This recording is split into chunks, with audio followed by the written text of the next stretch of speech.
ఏపీలో ఎస్ఐఆర్ వివాదం కొనసాగుతోంది. అర్హుల ఓట్లు ఒక్కటి పోయినా ఊరుకునే ప్రసక్తే లేదు అన్నారు వైసీపీ నేత కాకాని గోవర్ధన్ రెడ్డి. అక్రమాలు జరిగితే న్యాయ పోరాటం, ఆఖరికి వీధి పోరాటం కూడా చేస్తామన్నారు. ప్రతి ఒక్కరికి ఓటు ఉండాల్సిందే.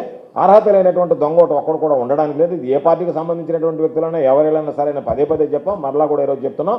ఆ ప్రక్రియకు భంగం వాటిల్లినట్టుగా మీరు వ్యవహరిస్తే ఖచ్చితంగా వైఎస్ఆర్ కాంగ్రెస్ పార్టీ చేతులు ముడుచుకొని కూర్చోదు. దాని మీద పోరాటానికి సిద్ధమవుతాం. న్యాయ పోరాటానికి సిద్ధపడతాం, వీధి పోరాటానికి సిద్ధపడతాం, మిమ్మల్ని ముట్టడిస్తాం. కలెక్టరేట్లో ముట్టడించి మా ఓటు ఎందుకు తీసేశారని చెప్పని మిమ్మల్ని ప్రశ్నించేటువంటి పరిస్థితులు ఏర్పడతాయి. కాబట్టి ముందుగా మిమ్మల్ని హెచ్చరిస్తున్నాం, అర్థిస్తున్నాం. మీరు తగు చర్యలు తీసుకుని అర్హత కలిగినటువంటి ప్రతి ఒక్కరికి ఓటు ఇచ్చేటువంటి విధంగా దొంగ ఓటర్లు లేకుండా చర్యలు తీసుకోవాల్సిందిగా జిల్లా అధికార యంత్రాంగాన్ని కోరుతున్నాం. అదే ప్రజలకు కూడా విజ్ఞప్తి చేస్తున్నాం. మీ ఓటును మీరు భద్రపరుచుకొని మీ ఓటు హక్కును మీరు వినియోగించుకోవాలి అంటే ఎన్యూమినేషన్ ఫామ్స్ మీకు చేరకపోతే వాటిని నింపిన తర్వాత BLO దగ్గర ఇచ్చి వెళ్ళిపోకుండా BLO దగ్గర ఉండి డిజిటలైజేషన్ చేయండి. ఆ రోజు మాత్రం చెప్పారు, చిలక పలుకులు పలికారు, మీరు ఏది ఇచ్చినా సరే మీకు ఎక్నాలజ్మెంట్ ఇస్తామని.